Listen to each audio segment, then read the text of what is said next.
নিরামিষ দিনে অন্যান্য সব আইটেমের সাথে সয়াবিন এবং আলু দিয়ে তৈরি এই তরকারি না হলে কিন্তু জমেই না। একবার নিরামিষ দিনে এইভাবে সয়াবিন আলুর এই তরকারিটা রান্না করে দেখবেন, আশা করি অনেক বেশি তৃপ্তি সহকারে খেতে পারবেন। আর অবশ্যই যদি আপনি চ্যানেলে নতুন হয়ে থাকেন, চ্যানেলটি সাবস্ক্রাইব করে রাখতে পারেন।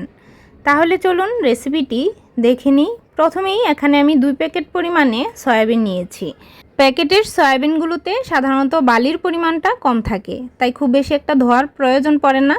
আর যে খোলা সয়াবিনগুলো থাকে সেগুলো কিন্তু অনেকবার জল পাল্টে পাল্টে ভালো করে ধুয়ে নিতে হয়।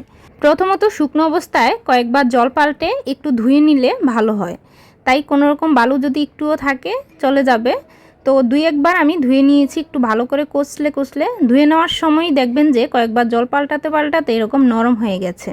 এখন একটা প্যানে একদম ডুবো ডুবো করে জল দিয়ে তার উপর সয়াবিনগুলো দিয়ে জাস্ট একটা বলক আসবে, তারপর নামিয়ে নিব।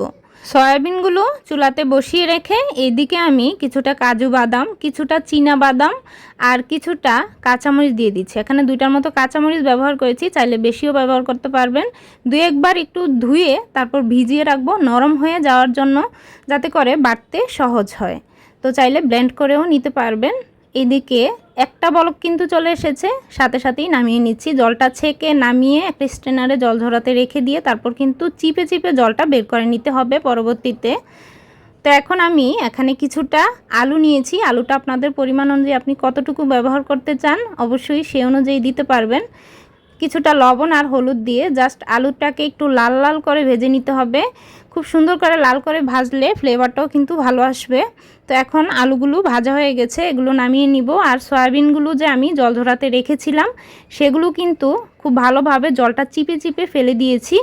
তারপর এখন আমি এখানে কিছুটা লবণ আর কিছুটা হলুদের গুঁড়ো দিয়ে এই সয়াবিনগুলোকে ভেজে নিব। সয়াবিনগুলো দেওয়ার সাথে সাথেই কিন্তু তেলটা ভালোভাবে একদম শুষে নিবে। তাতে ভয় পাওয়ার কারণে চুলা আঁচটাকে মিডিয়াম লোয়ের মাঝামাঝি রেখে এই সয়াবিনগুলোকে কিছুক্ষণ ভেজে নিতে হবে। সয়াবিনগুলো কম ভাজলেও কিন্তু আবার গন্ধ আসবে, তাই একটু লাল করে ভেজে নেবেন। তো ভেজে তুলে নিচ্ছি। এখন প্যানে আরও কিছুটা তেল দিয়ে দিচ্ছি।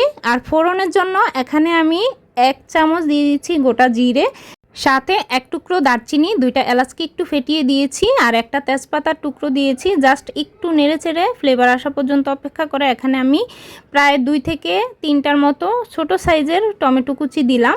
1 মিনিটের মতো টমেটোটাকে একটু ভেজে নিয়েছি তেলের সাথে।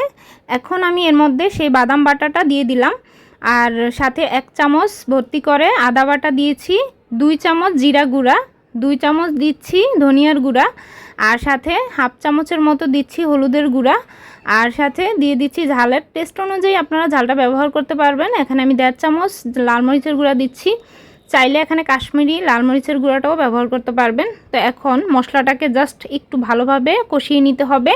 যখন তেলটা পুরোপুরি শুষে নিয়ে এরকম উপরিভাগে দেখবেন তেল আলগা করে একটু ছাড়া শুরু করেছে, তো এই অবস্থাতেই আমি ঝোলটা দিয়ে দিচ্ছি।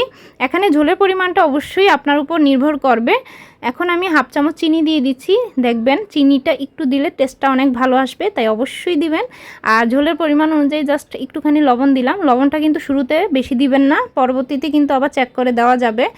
এখন এর মধ্যে ভেজে রাখা সয়াবিন আর আলুগুলো দিয়ে জাস্ট কিছুক্ষণ ভালো করে সিদ্ধ করে নিতে হবে। ঝোলটা যখন একটু কমে আসবে তখন এর মধ্যে আমি 1/2 চামচের থেকে একটু কম দিচ্ছি দারচিনির গুঁড়া। দারচিনিটা বেটেও দিতে পারবেন। সাথে কিছুটা ধনিয়া পাতা কুচি দিয়ে দিচ্ছি। এগুলো দিলে আসলে ফ্লেভারটা ভালো আসে, আপনার ইচ্ছে মতো আপনি ব্যবহার করতে পারবেন যে কোনো একটা।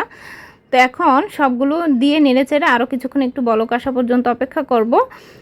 এখন আপনি ঝোলটা এখানে কীরকম রাখতে চান অবশ্যই আপনার উপর নির্ভর করবে। আমি একটু ঝোল ঝোল রাখতে চাচ্ছি, কারণ পরবর্তীতে কিন্তু শুষে নেয়। নিরামিষ সয়াবিনের রেসিপিটা কেমন লাগলো অবশ্যই লাইক, কমেন্ট এবং শেয়ার করতে একদমই ভুলবেন না। আর চ্যানেলটি সাবস্ক্রাইব করে সাথেই থাকতে পারেন। আজকের মতো তাহলে বিদায় নিচ্ছি, টাটা।